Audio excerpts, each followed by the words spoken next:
Caine, and this is my story. Tell us about young Crystal, the child, family history. Well, to go back to the beginning, I would have to bring up things that I'm not comfortable speaking about, but I will start at the younger Crystal Caine, which is the next phase after that. I mean, I started selling dope when I was young because I had to fend for myself. I had to take care of myself. I wanted that street life, I guess you could say, and you know, they say it pays the cost to be the boss, and you make choices and you make your bed, you gotta lie in it, and I just always wanted to get it on my own. And from the age of 13, I started hustling and selling dope, and I got paid to cook dope, and then I got paid to sell dope and move dope and transport dope. And luckily for me, I was blessed to never get arrested for anything when everybody else got caught up for some crazy reason, which I believe is God. I was just covered and I was invisible to the whole thing. And I mean, even though I was taking care of my family and doing what I had to do to eat, I mean, I was blessed, but I was helping others when others, you know, when I couldn't even really help myself. But I started doing music at a young age, and then I always did singing. I started off singing. Actually really did start off singing. I started singing backup for some Latin hip-hop singers back in the day, and then I went into rap when I got with Albert Rideau. And it just seems like life hit, so there wasn't no more singing for me. Like, life hit and pain hit, and I was angry. So if you listen to the music back then, it definitely, you could tell that I had something in me that was like, she angry, but it's just like, she eats, you know. But I've always been a hustler, I've always been a grinder, I've always gone to get it, and I've been told no my whole life, and I don't take no for an answer. I make opportunities, I create opportunities, and I'm gonna make something happen. And if you tell me I can't do it, I'm gonna do it with even more vengeance, because you told me I can't. I can do anything I set my mind to, and I truly believe that. And then I have a purpose from God, so, you know, that came later on, but just knowing that God is behind me, I can go to war and do anything. What is your sign? A Virgo. But I went through a phase where I stopped doing music. I was always on tour, touring with Lowrider Magazine, and I was only home 3 months out of a year, and I went on tour, and then, like, when I came back, my kids, they didn't really know me. I got with South Ocean Records, and then we had a break where we just finished the album, and we were back to go on tour, and so we took about a 6-month break for Ghost to get everything in order for us to go on tour. And then when that time came, I had been cooking for my kids, rebuilding a relationship, well, not even rebuilding, building a relationship with my kids. For the first time, I was cooking there. Like, the first time I cooked for my son, all day, every day, every practice, picking him up from school, dropping him off at school, staying home, cooking, cleaning, everything, mommy, for the first time with them. And my oldest son had mentioned to his dad, like, she cooked us dinner, or she made us lunch, like, I think she's trying to poison us. Like, it's a joke, but it was like, they were not accustomed to me being there, being a mother. So it's like, why is she baking cookies for us? Why is she doing this? Yes, because I love you, but they weren't used to that. So that broke my heart, and it just made me feel like I had to rebuild a relationship with them. I mean, I had to make it up to them, or I had to, like, really get in a way that I had lost time, and I was trying to make up for lost time. But the fact that they made me work, when I say out the motherfucking mud, to get in where I fit in with them. They punished me like I don't know what. And once I finally rebuilt that relationship with them, even though they always knew I was working and understood and respected it and loved it, they still wanted their mother. And I've always, like, provided for them in a way that's like, I'm gonna go get it and I'll come back with it. But at the end of the day, they wanted time. They didn't want money, and I didn't know that. But they're not gonna tell you that, because of course they want what they want too, because they're kids. Yeah. But I finally came back, and I made the relationship with them. I built the relationship with them, and then it was time to go on tour. And I was like, I gotta get out of my contract. I can't go on tour because I just built a relationship with my kids. I just, like, they finally let me in, and I worked so hard for it. I wasn't gonna let them down. So I quit doing music. I stopped doing everything. I stayed home. I was broke. I stayed home for 3 years straight. I got over 250. I got to be about 250 pounds. I gained, like, a lot of weight. If you remember me from back then, Cinnamon was like smaller, but I gained 250 pounds. And then once again, I wanted to go back to doing my music after 3 years. And this time I sat the kids down and I asked them, like, I want to go back to doing my music. And they basically were like, I mean, you sat on the sidelines cheering for us, we want to cheer for you, and we want to see you succeed. It's basically like you proved to us that we came first, and that's all we wanted to know. And now we root for you, and we want you to go do it. So I went back, got with a personal trainer. He's like, it's not scientifically possible for you to get back to 130 or the size you were back then because you have 5 kids, your age, this, that, whatever. I got down to 125. I wanted to be 140. I wanted to be 140, 135. I got back to 125. And it took me like 5 years. And through that time, you know, my nephew passed away, which is why I wanted to get back to doing music. And today's actually his birthday. So that's why it was special to me to do this today, because all through the years of from 2005 until now, which is 2018, I can sit here and say that this is only the second birthday that I'm learning to deal with this day.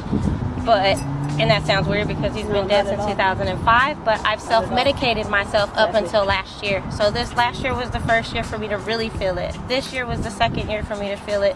And I've dedicated the whole month of August to not drinking because I don't want to self-medicate myself, even though I slipped up this year and I did drink one day. But that's good, one day. But it was one day. But I'm talking about I tried to kill myself every day, even though I didn't think I did. But I would tell people, hey, if I die, can you tell my kids it was an accident? Because I really wasn't trying to kill myself. And they're like, dude, it sounds like you're trying to kill yourself. Like, you just took a whole bunch of shit. And I'm like, I'm really not trying. I don't want to feel it. I'm trying to get so numb, and I can't get numb, and nothing's numbing me. So it's like I just want to go to sleep.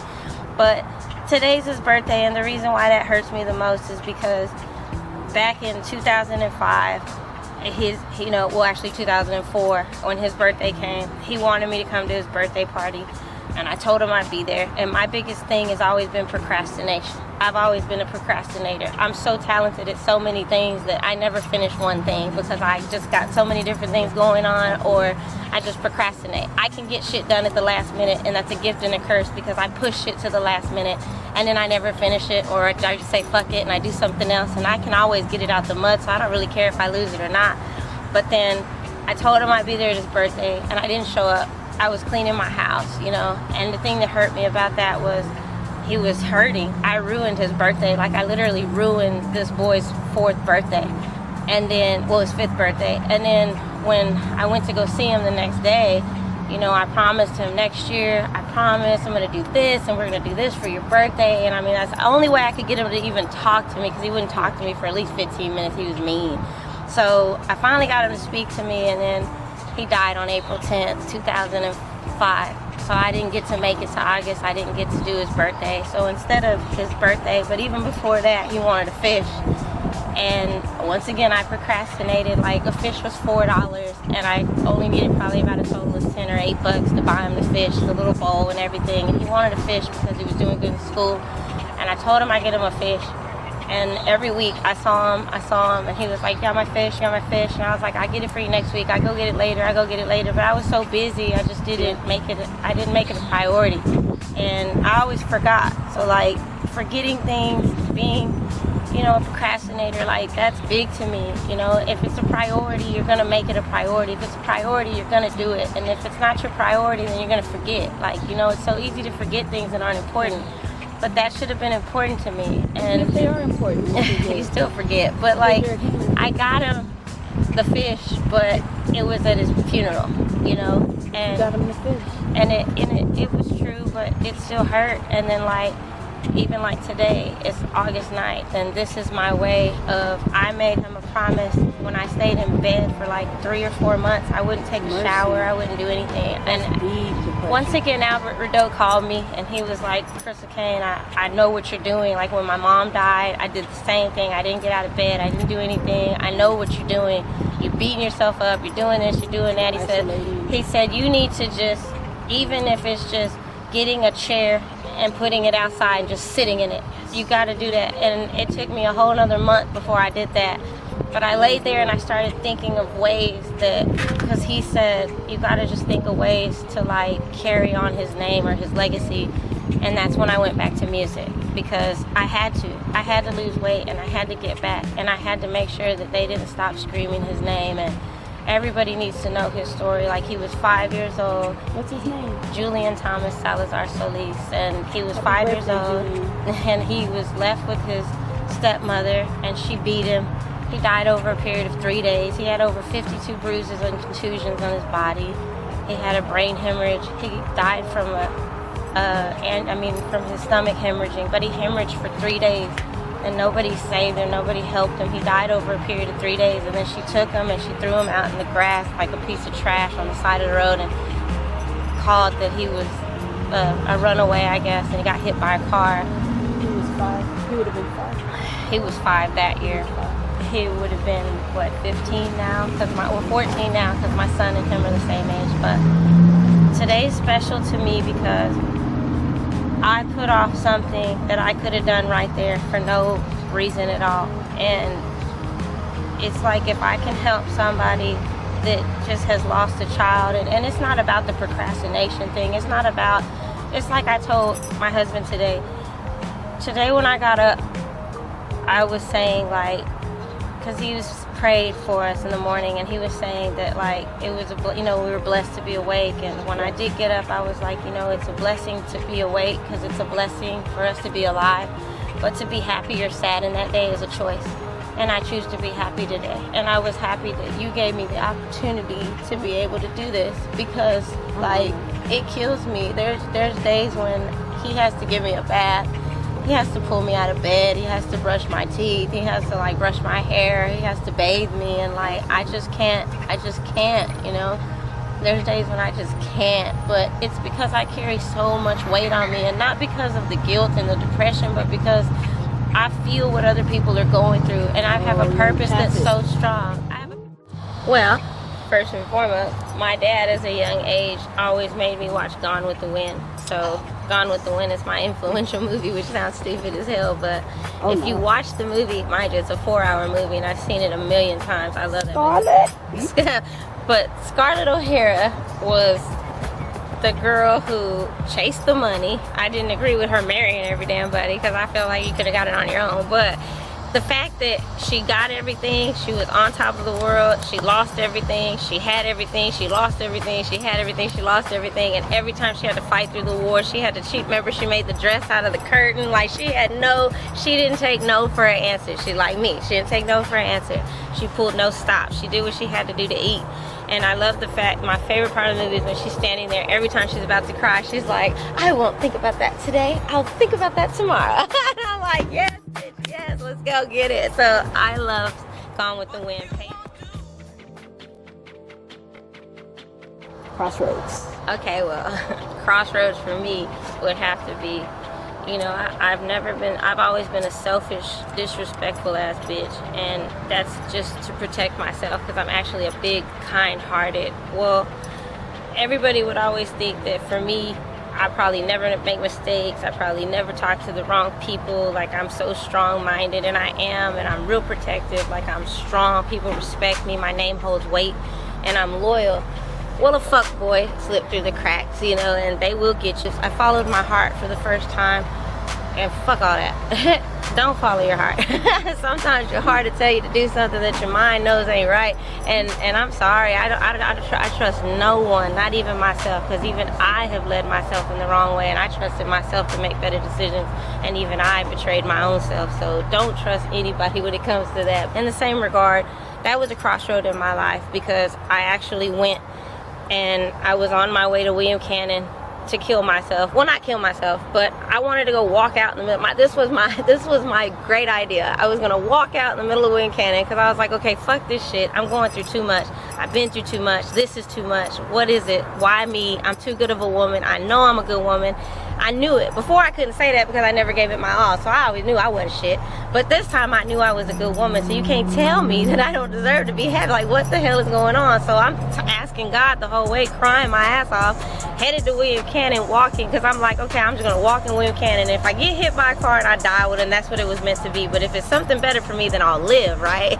I'll live to see another day. So I get I get 90, maybe 80% there. And it starts raining, and I fall to my knees because I'm like, fuck, I forgot to give my son his lunch money. And I couldn't do it. So I fell to my knees like, fuck. you know.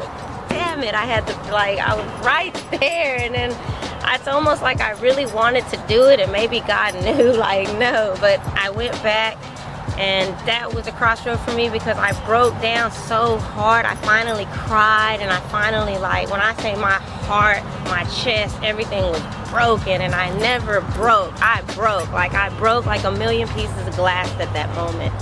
And when I did that, I woke up the next day, and I was so fresh, and I felt like I had a breakthrough, and then later on I realized, like, for anybody who breaks down like that, like, this is so offbeat, but to tell you this, if you ever break down, it kills you, you die, a part of you dies, everything dies, but God breaks you down so that he can rebuild you back up even better, and takes the pieces that don't belong and put the pieces that do belong. So don't be afraid of the process, like, trust the process. There's just, as far as a spiritual crossroad, I mean, I don't know if I could really explain a crossroad for me, because I have a lot of different things that go on with God with me, to just name one. But I can say that I do know that God loves me, and God chose me, and, you know, there has been my ups and downs with God, but now I'm so disciplined to God. And, like, even my relationship with my husband, I've had so many messed up relationships that I finally found the strength to want to even be in another relationship. So I took 2 years to be single, to be in a relationship with God. I didn't have sex. I didn't talk to anybody. I didn't date anybody. I didn't do anything. I was dating God. And people would ask me, why are you single? I'm not single. I'm in a relationship with God. I mean, the Lord, He got me. I'm growing into a better woman. To get something different, you got to do different.